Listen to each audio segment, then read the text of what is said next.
رزق حلال کے دروازے کشادہ کرنے کا نبوی نسخہ، جسے حلال روزی چاہیے اور بہت زیادہ چاہیے۔ میں نے وعدہ کیا تھا کل کے سبق میں 499 میں کہ حلال روزی حلال بھی ہو اور بہت زیادہ ہو، اس کا یہ نبوی نسخہ ہے۔ پہلے حدیث شریف جو ہے وہ دھیان سے سنیے، میں صرف ترجمہ پڑھتا ہوں، عربی متن نہیں پڑھتا۔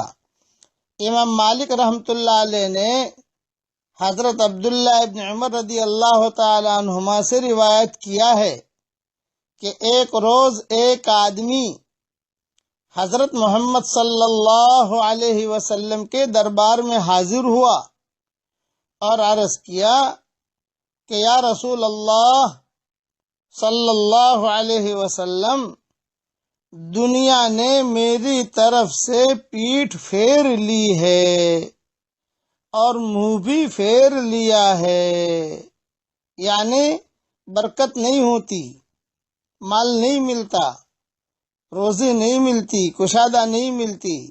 تو حضرت محمد صلی اللہ علیہ وسلم نے اس آدمی کو کہا کہ فرشتوں کی جو نماز ہے اور اللہ کی مخلوق کی جو تسبیح ہے تو اس سے کیوں غافل ہے؟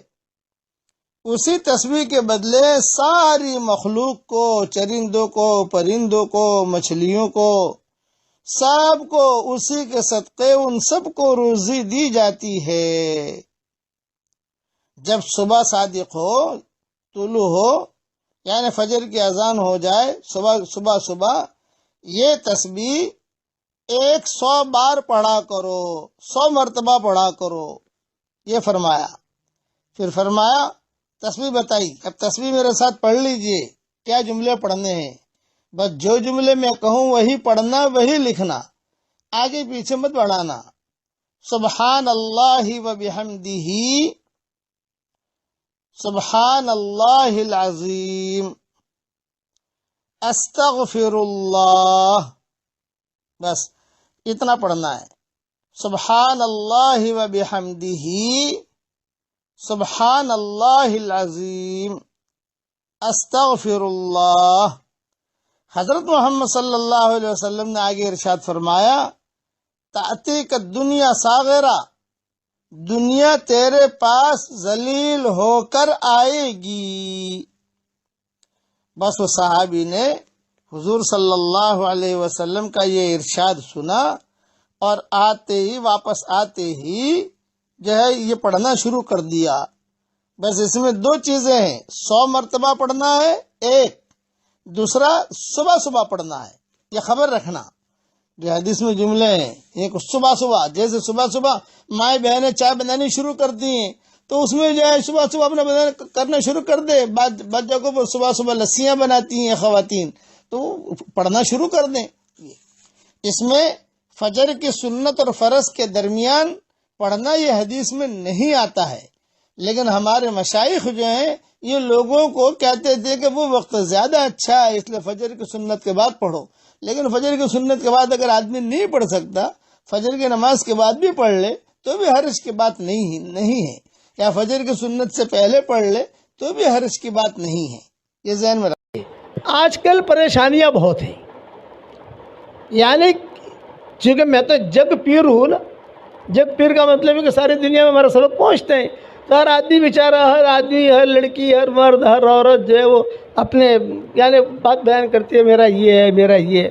آسان طریقہ بتاتا ہوں، گھر کے 4 کونے ہوتے ہیں عام طور سے، یہ جس کمرے میں میں بیٹھا ہوں 4 کونے ہیں، 1 2 3 4، گھر کے 4 کونے ہوتے ہیں، ہر کونے میں ایک مرتبہ آیت الکرسی پڑھ کے دم کر دو، 24 گھنٹے میں 2 مرتبہ، دن میں 1 مرتبہ، رات میں 1 مرتبہ۔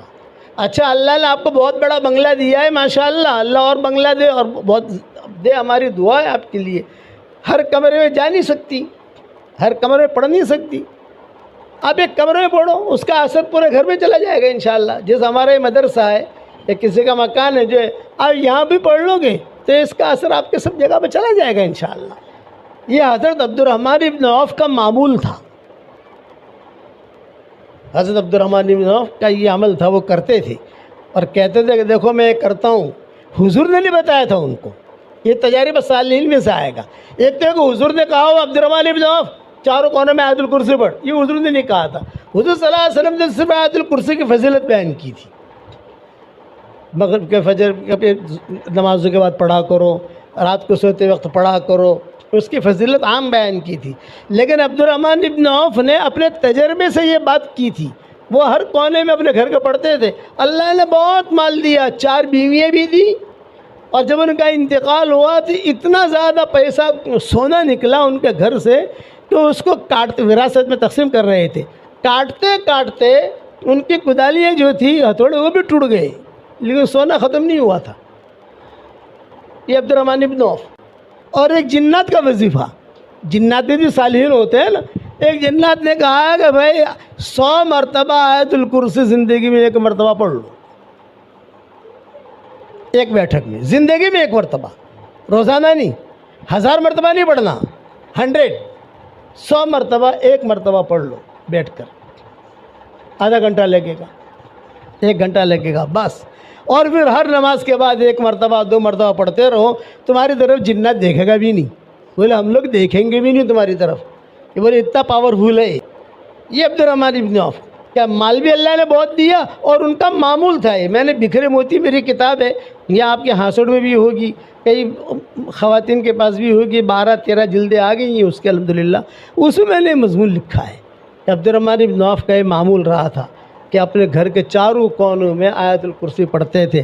آپ اگر یہ معمول بنا لو گی انشاءاللہ تو جنات، جادو، نظر، حسد سب بھاگ جائے گا. ہمارے خاندان میں ایک خاتون تھی، بہت بیمار رہتی تھی. تو مولانا یوسف صاحب رحمۃ اللہ علیہ خواب میں آئے اور مومن کا ہتھیار دکھائی.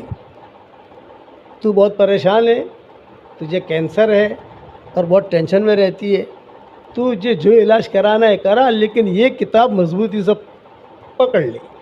مومن کا ہتھیار دکھائی مولانا یوسف صاحب رحمۃ اللہ علیہ نے کہ یہ کتاب پکڑ لے. اب وہ دیکھا تو ارے یہ تو مولانا کی کتاب ہے. منگوائی الحمدللہ، اور منگوانے کے بعد جو اللہ کے کرم سے ٹھیک ٹھاک ہے، چل رہی ہے ماشاءاللہ. اس لیے مومن کا ہتھیار بھی پڑھو، اور یہ آیت الکرسی والا عمل بھی میری طرف سے میں ہدیہ دیتا ہوں آپ کو. اسے کرو آپ اپنے گھر کے چاروں کونوں کے اندر. خالی پڑھنا شروع کرو. کچھ باتیں میں بتاتا ہوں، دھیان سے سنو. یہ میرے جو وظیفے ہیں یہ جاندار، شاندار، مالدار، دیندار، ایماندار وظیفے ہیں. 313 مرتبہ سورہ اخلاص، 313 مرتبہ درود شریف، مختصر والا درود، صلی اللہ علیہ وسلم، صلی اللہ علیہ وسلم، صلی اللہ علیہ وسلم. یہ تو بہت آسان ہے. 313 مرتبہ استغفار، اللہم اغفر لی، اللہم اغفر لی، اللہم اغفر لی. یہ تو سب لوگوں کے لیے ہے، ساری دنیا کے لیے ہم نے اسے عام کر دیا ہے.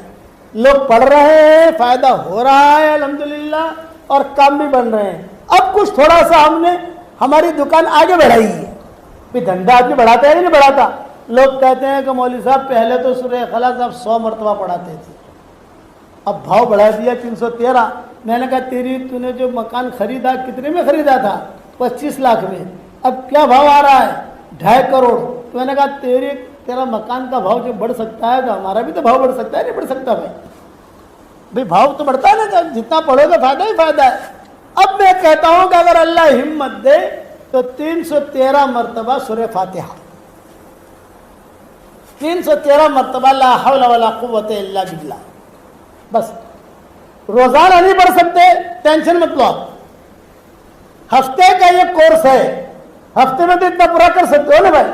ایک دن سورہ اخلاص پڑھ لو، ایک دن درود شریف پڑھ لو، ایک دن استغفار پڑھ لو، ایک دن جو ہے سورہ فاتحہ پڑھ لو، ایک دن جو ہے لا حول ولا قوت الا باللہ پڑھ لو. پھر بھی 2 دن چھٹی کے ملتے ہیں کہ بھی آگے پیچھے ہو گیا تو اس میں تھوڑا سا پورا کر لو. اتنا تو کر سکتے ہو نہیں کر سکتے؟ یہ ٹاپ 1 ہے، ٹاپ 1. اتنا کر لو گے انشاءاللہ، اس کے بعد اس کے فائدے دیکھو گے. آپ کہو گے ارے اللہ روزے میں بھی برکت دے گا، اللہ تعالیٰ دعائیں بھی قبول کرے گا، اللہ پریشانیاں بھی دور کرے گا، اللہ سے جو مانگو گے اللہ دے گا.